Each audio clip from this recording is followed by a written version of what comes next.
the Modi government on the international fora, and perhaps that explains China's intent at this point in time. Perhaps they were facing this isolation, the loss of face that China was facing at this point in time, because no country was ready to back China on this very issue, and this is a big victory for India on the international fora, and this was how it had become so utmost important for China now to reach this Doklam disengagement understanding.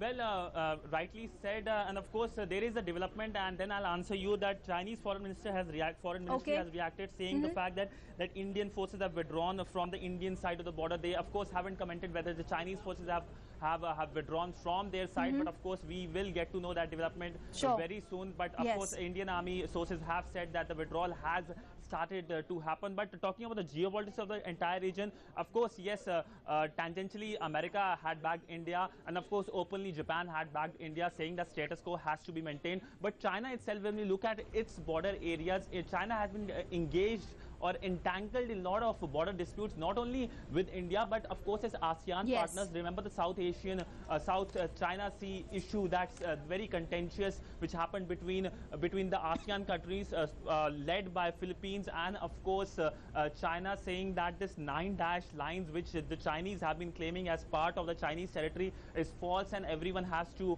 obey the border areas. And of course Vietnam, very vocal critic of China in the entire region, saying that this 9 dash line or the China South China Sea issue is a contentious one, and China just can't just come into its territory.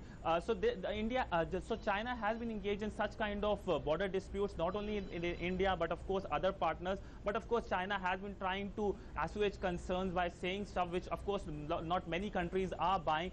But if we look at the other regions, China has a lot of neighbors. China approximately has 16 neighboring countries, and with most of them it has some kind of border dispute. Even with Japan it has a border disputes, and China and Japan doesn't share very positive ties when it comes to bilateral ties. Of course both of them are big trade partners, and this comes at a time when the Japan's Prime Minister will be visiting India next month, and of course we can get to know more about what kind of relation China shares with Japan.